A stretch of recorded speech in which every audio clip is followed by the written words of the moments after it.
Le programme Passeport est un programme pour les adultes ayant une déficience intellectuelle qui rembourse la participation communautaire, la planification dirigée par la personne et le répit des soignants. Les bénéficiaires du programme Passeport reçoivent une allocation ou un budget de financement annuel. Ils peuvent ensuite acheter des articles et des services admissibles et demander le remboursement de ces dépenses. C'est important de comprendre quels biens et services sont admissibles au remboursement au titre du programme Passeport afin de profiter au maximum de votre financement Passeport. Une fois que le bénéficiaire du programme Passeport a accepté le financement Passeport approuvé, il choisit une personne qui sera responsable de la gestion de son financement Passeport. Il s'agit de la personne qui gère les fonds ou PGF. Cette personne est chargée de prendre des décisions concernant les dépenses et de soumettre les demandes de remboursement. La PGF peut être elle-même bénéficiaire du programme Passeport ou un ami ou un membre de la famille de confiance, mais il ne peut pas s'agir de quelqu'un qui est payé comme préposé au service de soutien aux bénéficiaires. Une fois que votre financement Passeport a été approuvé, vous devrez gérer vos dépenses annuelles de façon à ne pas dépasser le montant qui vous a été accordé au titre du programme Passeport. Le financement Passeport est valable pour une année financière allant du 1er avril d'une année au 31 mars de l'année suivante. Les dépenses admissibles au titre du programme Passeport sont divisées en catégories. Certaines catégories comportent des limites de dépenses. Si vous dépassez plus que ce qui est permis, les montants qui dépassent la limite ne seront pas remboursés, d'où l'importance de planifier vos dépenses tout au long de l'année. Une catégorie de dépenses du programme Passeport concerne les fournitures et l'équipement considérés comme des soutiens liés à la participation communautaire. Cela inclut des dépenses que vous pouvez faire pour être actif dans votre communauté. Vous pouvez vous faire rembourser jusqu'à 2 000 $ de fournitures et d'équipements dans cette catégorie pour l'année financière. Il y a 3 genres de dépenses admissibles pour les soutiens liés à la participation communautaire.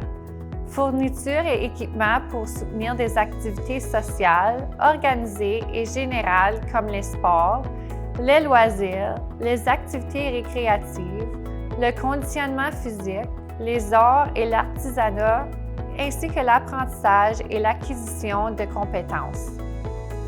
Les articles sensoriels qui aident à répondre à vos besoins sensoriels ou comportementaux, l'équipement de protection individuelle ou EPI qui inclut entre autres les masques, les tuniques, les lunettes de protection, les masques faciaux et les désinfectants pour les mains.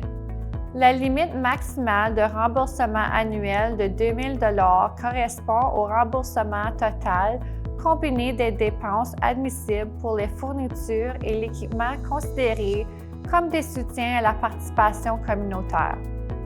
Dans la catégorie des fournitures et de l'équipement considérés comme des soutiens à la participation communautaire, par exemple, vous pourriez acheter un gant et un bâton de baseball.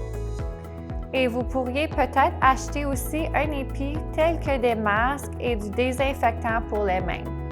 Le coût de toutes ces dépenses combinées sera remboursé à hauteur de 2 000 $ pour l'année financière. Les coûts de transport peuvent être remboursés dans le cadre du programme Passeport. Ces coûts incluent les transports en commun locaux, le kilométrage ou un taxi pour aller travailler ou pour participer à une activité communautaire ou de répit admissible au programme Passeport, ou les coûts pour se rendre à des activités récréatives et sociales et en revenir, comme passer du temps avec de la famille ou des amis dans votre communauté locale. Le programme Passeport reconnaît que si vous vivez dans un milieu rural, éloigné ou nordique, ce qui peut inclure des communautés autochtones à l'intérieur ou en dehors d'une réserve, vous pouvez devoir parcourir de plus grandes distances pour participer à ces activités. Les coûts de transport pour prendre des vacances personnelles ou se déplacer pendant les congés, Même pour rendre visite à de la famille ou des amis en dehors de votre communauté locale, ne sont pas des dépenses admissibles au financement Passeport. Si vous prévoyez prendre l'avion pour participer à une activité admissible entrant dans la catégorie des soutiens à la participation communautaire, vous devez demander une autorisation préalable à votre agence Passeport locale avant de faire vos réservations. Cette démarche est nécessaire pour que vos coûts de transport soient admissibles à un remboursement. Le programme Passeport remboursera les billets achetés pour des événements en direct jusqu'à hauteur de 150 $ par billet pour un maximum de 2 billets par événement. Cela comprend un billet pour le bénéficiaire et un pour le préposé au service de soutien enregistré du bénéficiaire. Le montant de remboursement maximum permis dans une année fiscale pour toutes vos dépenses technologiques est de 3 000 $. Les dépenses qui dépassent ce montant ne seront pas remboursées. Voici des exemples d'articles admissibles au remboursement au titre du programme Passeport. Le matériel tel qu'ordinateur portable, tablette ou téléphone cellulaire, les frais de fournisseur Internet et plans de données pour téléphone cellulaire, les appareils électroniques personnels, la réparation ou entretien des articles technologiques admissibles. Il y a des articles technologiques qui ne sont pas admissibles à un remboursement au titre du programme Passeport.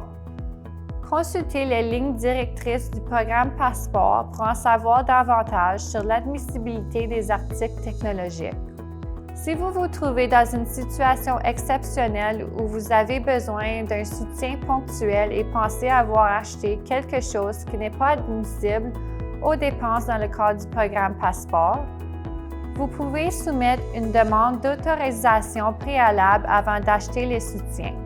Si vous vous procurez des soutiens avant d'avoir obtenu l'autorisation et que la dépense n'est pas approuvée, vous serez responsable du coût des soutiens. Pour voir la liste complète des dépenses inadmissibles, y compris celles qui sont exclues du processus d'autorisation préalable, visitez ontario.ca. Pour consulter ou passer en revue les lignes directrices du programme Passeport. Il vous incombe de comprendre ce qu'est et n'est pas une dépense admissible au titre du programme Passeport avant d'acheter des soutiens ou des activités qui pourraient ne pas vous être remboursées.